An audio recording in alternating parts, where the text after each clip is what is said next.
2017 में कहा जाता है कि बीजेपी में आपकी हार की एक बड़ी वजह थी कि बीजेपी में बड़े स्तर पर गुटबाजी देखने को मिली थी। तो आप मानते हैं कि अगर इस बार अगर भारतीय जनता पार्टी आपको टिकट दे देती है, तो जो 2017 में गुटबाजी थी वो इस चुनाव में नहीं देखने को मिली? चर्चा ये भी रहती है कि बीजेपी का जो पुराना एक तबका है, एक बड़ा तबका है, वो नहीं चाहता कोई नई लीडरशिप यहाँ पर बने। आप मानते हैं इस चीजों को? इसीलिए 2017 में नतीजे हिंदू वोट जितना आपको मिलना चाहिए था उसमें थोड़ा कम देखने को मिला। भाजपा के जो नेता है राजेश सिंधल, कहा जाता है कि उनका उस तरीके से मदद नहीं मिली थी विधानसभा चुनाव में जिस तरीके से वो अपने नियम चुनाव में करते हैं, उस तरीके की मदद आपको नहीं मिली थी। समाजवादी पार्टी के सांसद हैं जियाउर रहमान बर्क साहब, सपा विधायक इकबाल महमूद साहब। एक पुरानी अदावत थी इन लोगों में, एक पुरानी रंजिश चली आ रही थी। लोकसभा चुनाव से पहले जितने भी चुनाव हुए, दोनों ने एक दूसरे के खिलाफ चुनाव लड़ाया। अब दोनों एक हो चुके हैं, तो अब तो बीजेपी के लिए और बड़ी चुनौती हो गई कि दोनों अगर मान लीजिए सपा विधायक को टिकट, बेटे को टिकट होता है, सपा विधायक को टिकट होता, तो सपा सांसद भी उनको चुनाव लड़ाएंगे। तो यहाँ तो एक बीजेपी के लिए और बड़ी चुनौती हो गई संभल में। समाजवादी पार्टी का गढ़ है संभल विधानसभा, लगातार 7 बार से नवाब इकबाल महमूद यहाँ पर विधायक हैं।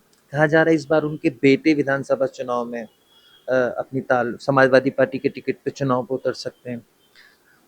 उन पे इल्जाम लगता है कि उन्होंने संभल को जिस तरीके का विकास होना चाहिए था नहीं कराया। तो आप मानते हैं कि समाजवादी पार्टी के विधायक ने या समाजवादी पार्टी की सरकार ने संभल में कोई विकास नहीं कराया? अब संभल चूंकि ओवरवेलमिंगली मुस्लिम पॉपुलेशन है, इसलिए it is a foregone conclusion कि समाजवादी पार्टी यहाँ से हमेशा से जीतती आई है और जीतती रहेगी। चाहे वो कुछ भी ना करें तो भी उनको जीतना उनके लिए एक फॉर ग्रांटेड है। लेकिन आप मानते हैं कि समाजवादी पार्टी के विधायक ने विकास किया संभल विधानसभा?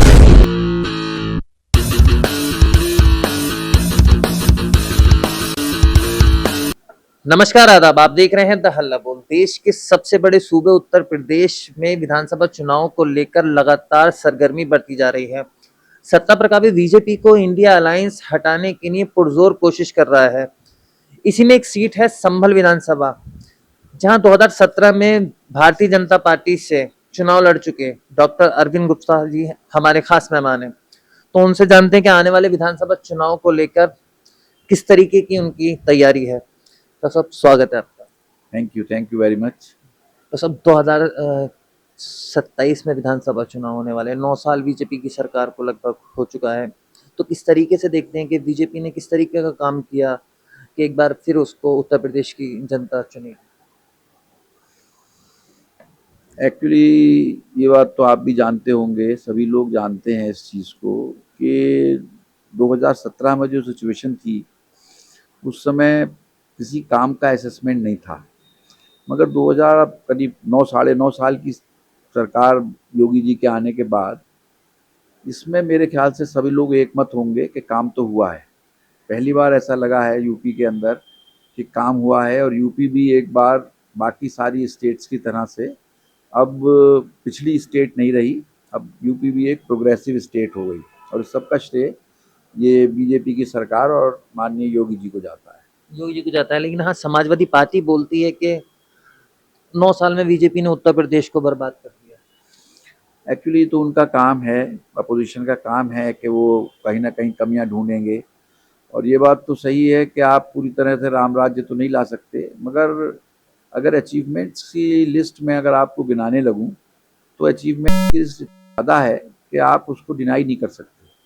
इवन जो उनका वोट बैंक नहीं भी है बीजेपी का या योगी जी का, वो भी आप उनसे भी प्राइवेटली अगर कभी इंटरव्यू लेंगे या बात करेंगे तो वो भी इस बात को एक्सेप्ट करेंगे कि जितना काम हुआ है उतना पहले कभी किसी सरकार में नहीं हुआ। सरकार में विपक्ष कहता है कि हिंदू मुस्लिम की राजनीति बीजेपी करती है, उसके अलावा कुछ करती नहीं, वोट डालो राज करो वाला उनका माहौल है। एक्चुअली इसमें थोड़ा सा आपको समझना पड़ेगा, जो माइनॉरिटीज़ जो होती हैं ना, माइनॉरिटीज़ जो हैं हमेशा अपने को इनसिक्योर फील करती हैं। ये हर जगह की एक हिस्टोरिकल फैक्ट है कि माइनॉरिटीज़ एक यूनाइटेड होकर रहती हैं क्योंकि वो अपने को इनसिक्योर फील करती हैं। होता क्या है कि अपोजिशन वाले ये चाहते हैं कि माइनॉरिटीज़ उसी डर में रहें और उनको पूरा का पूरा बल्क में वोट उन्हीं को देते रहें। क्योंकि वो उनके अंदर ये डर बिठाते रहते हैं कि अरे अगर इनकी सरकार और हो गई आ गई तो आपका तो अस्तित्व खत्म हो जाएगा, ये तो हिंदू राष्ट्र बना देंगे, ये तो आपको बाहर भगा देंगे। मगर आप खुद सोचिए कि पिछले 12-13 साल हो गए मोदी जी की सरकार को, यूपी में अब 9-10 साल हो गए, कहाँ किसी माइनॉरिटी के साथ कहीं ऐसा कोई उत्पीड़न, कहीं कोई डिस्क्रिमिनेशन, कहीं कोई इस तरह का अन्याय। मैं एकाध इक्का दुक्का किसी घटना को लेके बात नहीं कर रहा, हो सकता है कि एक सिस्टम की कमी की वजह से कहीं किसी के साथ कोई लग रहा हो, कोई जाती हुई, मगर अदरवाइज ऐसा है नहीं। और ये सब लोग आप मानेंगे, इस तरह की चीज़, ये नैरेटिव सिर्फ इलेक्शन की गिमिक है और कुछ नहीं। और कुछ नहीं, आपने कहा बीजेपी हिंदू मुस्लिम की राजनीति नहीं करती, लेकिन 403 सीटों में एक भी मुस्लिम प्रत्याशी बीजेपी नहीं उतारती। एक्चुअली ये कंपल्शन होता है। मैं एक आपको इसी नैरेटिव की वजह से, क्योंकि मुस्लिम्स के मन में ये भय बिठा दिया गया है कि भाई मुस्लिम्स तुम बीजेपी के अंदर जाओगे तो जो मुस्लिम अगर कभी बीजेपी में आता भी है उसका अपने समाज में एक तरीके से वो तिरस्कृत हो जाता है, बहिष्कृत हो जाता है। अगर मुस्लिम को हम बीजेपी टिकट देती है तो मुस्लिम उसे वोट नहीं देते और हिंदू जो हैं वो उदासीन हो जाते हैं। इसी क्योंकि ये जो जिस तरह का ये नैरेटिव चलता है ये हिंदुओं को भी इफेक्ट करता है, हिंदू भी इस चीज़ को महसूस करते हैं कि हाँ ठीक है। तो इस वजह से विनिंग जो होती है सबसे ज़रूरी चीज़ होती है, जीतने वाला कैंडिडेट होना चाहिए इलेक्शन के लिए। ऐसा नहीं है कि 200-403 कैंडिडेट में मुस्लिम नहीं है, मुस्लिम बहुत अच्छे हैं और बहुत अच्छे मुस्लिम्स हैं जो अच्छा काम भी कर रहे हैं बीजेपी के अंदर, मगर इलेक्शन के उससे इलेक्टोरली उनकी विनेबिलिटी नहीं है, इस वजह से बीजेपी उनको शायद टिकट नहीं देती है। टिकट नहीं देती है। मैं संभल विधानसभा को लेकर आपसे बात करता हूँ। 2017 में आपने बीजेपी की टिकट पर चुनाव लड़ा, कहा जा रहा है 2027 में भी आप बीजेपी की टिकट से संभल विधानसभा में उतर सकते हैं। नहीं, मेरा ऐसा कुछ वो नहीं है। अगर 2017 में भी मैं बहुत इच्छुक नहीं था, मेरा बहुत ईगर नहीं था इलेक्शन के लिए, हालांकि मेरा इंटरेस्ट है पॉलिटिक्स में, और मगर मैं अपने प्रोफेशन में बहुत ज़्यादा व्यस्त रहता हूँ, तो इसलिए मैं बहुत ज़्यादा पॉलिटिक्स में टाइम नहीं दे पाता। मेरा इंटरेस्ट ज़रूर है। तो 2017 में भी मुझे मौका मिला था और मैंने अपनी तरफ से जो कम समय मिला था उसमें कोशिश की और मुझे लगभग सभी वर्गों का वोट मिला और बीजेपी ने भी मुझे ये सोच के ही वोट दिया था कि मुझे थोड़ा मास सपोर्ट मिलेगा, मगर शायद वो सफिशिएंट नहीं था, इसलिए मैं बहुत कम मार्जिन से उसको लूज़ किया मैंने। 27 के इलेक्शन में जिसको भी पार्टी टिकट देगी मैं उसका इलेक्शन लड़ाऊंगा और अगर पार्टी मुझे चूज़ करती है तो मैं उम्मीद करता हूं कि इस बार मैं एक अच्छा रिजल्ट देने में सक्षम होऊंगा। सक्षम होऊँगा। मैं मुस्लिम इलाकों में संभल विधानसभा में मैं घूमा, लोगों से बात की, तो कहीं न कहीं मुझे हर 10 में से 3 वोटर ऐसे मिले जिन्होंने कहा कि अगर डॉक्टर अरविंद को अगर बीजेपी टिकट देती है तो हम उनको वोट देंगे। मतलब लोग कहते हैं कि मुसलमान बीजेपी को वोट नहीं देते, लेकिन आपको लेकर मुसलमानों में एक बहुत अच्छा प्रभाव देखने को मिला मुझे संभल विधानसभा में। एक्चुअली कुछ तो होता है, वोट मेजर वोट तो जो मिलता है कैंडिडेट को किसी भी इलेक्शन में पार्टी के ऊपर भी मिलता है, क्योंकि डेमोक्रेसी है, डेमोक्रेसी में पार्टी का एक इम्पोर्टेंस होती है, मगर कुछ वोट कैंडिडेट के ऊपर भी होते हैं। मैं पिछले अब मैं सितंबर को मुझे 40 साल यहाँ संभल में प्रैक्टिस करते हुए हो जाएंगे और मैं इतनी बात ज़रूर कॉन्फिडेंस से कह सकता हूँ कि मैंने कभी कोई डिस्क्रिमिनेशन नहीं किया अपने किसी कास्ट या क्रीड के ऊपर या धर्म के ऊपर। मैंने किसी को नहीं किया, मैंने अपनी तरफ से कोशिश की कि मैं अपने प्रोफेशन को ईमानदारी से करूं। ऐसा नहीं है कि मैंने फ्री में सर्विस की हो, मैंने पैसे भी कमाए, मैंने सब कुछ किया। ऐसा नहीं है कि मैंने मुस्लिम्स के लिए कुछ एक्स्ट्रा किया हो, मगर हाँ ये ज़रूर है कि मैं उनके साथ कभी मैंने अपनी सिंसियरिटी में, अपने किसी डेडिकेशन में, अपने किसी एफर्ट्स में मैंने कमी नहीं की। कमी नहीं की। अ, समाजवादी पार्टी का गढ़ है संभल विधानसभा। लगातार 7 बार से नवाब इकबाल महमूद यहाँ पर विधायक हैं। कहा जा रहा है इस बार उनके बेटे विधानसभा चुनाव में अपनी ताल समाजवादी पार्टी के टिकट पे चुनाव पे उतर सकते हैं। उन पे इल्ज़ाम लगता है कि उन्होंने संभल को जिस तरीके का विकास होना चाहिए था, नहीं कराया। तो आप मानते हैं कि समाजवादी पार्टी के विधायक ने या समाजवादी पार्टी की सरकार ने संभल में कोई विकास नहीं कराया? एक्चुअली मैं ये बात संभल के लिए नहीं है, पूरे उत्तर प्रदेश के लिए है। आप अब पब्लिक में अवेयरनेस, जो पब्लिक चाहती है, रिप्रेजेंटेटिव जो होता है या विधायक होता है वो वही करता है।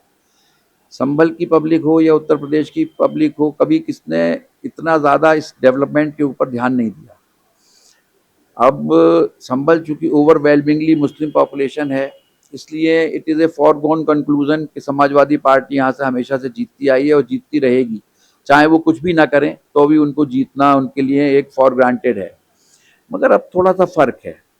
अब लोग थोड़ा सा इस बात पर ध्यान देने लगे हैं कि पहले आज से जब समाजवादी या बसपा की सरकारें हुआ करती थी, बिजली कितने कम समय आया करती थी। अब इतनी पीक गर्मी में भी हमको कितने अच्छे घंटे बिजली मिल रही है हम लोगों को, और बहुत सारी सड़कें हमारी इतनी अच्छी सुविधा हो गई, और लॉ एंड ऑर्डर हमारा इतना अच्छा हो गया, हम लोग रात को आराम से सोते हैं, और सारे ही प्रोफेशनल्स वगैरह जो हैं बहुत अपने को सिक्योर सेफ महसूस करते हैं। तो इन सब चीज़ों को भी अब मुस्लिम्स भी इस बात को रियलाइज़ करते हैं। अब मुझे नहीं लगता कि समाजवादी पार्टी ये मान के कि ये मुस्लिम्स इस क्षेत्र में ज़्यादा हैं, ये तो सीट हमारी अपनी है, इसको अब अपना मान के बिल्कुल चैन से सो पाए, ऐसी बात नहीं है। अब ऐसा नहीं होगा मेरे अब ख्याल ऐसा नहीं होगा, लेकिन आप मानते हैं कि समाजवादी पार्टी के विधायक ने विकास किया संभल विधानसभा में? से। समाजवादी पार्टी और बहुजन समाज पार्टी दोनों के ही संभल से न सिर्फ विधायक रहे बल्कि मंत्री भी रहे। तो ये तो नेचुरल है, हर एक की ये एस्पिरेशन होती है कि अगर विधायक है तो उसको कुछ काम करना चाहिए था, कुछ दिखने वाला काम करना चाहिए था। सिर्फ ये नहीं है कि आपने प्याऊ लगवा दिए 2-3 जगह पर, कुछ आप लोगों ने पुलिस से छुड़वा दिया आपने किसी को, इनसे कामों से अब पब्लिक सेटिस्फाई नहीं होती, क्योंकि अब इन इन चीज़ों का काम गया ज़माना।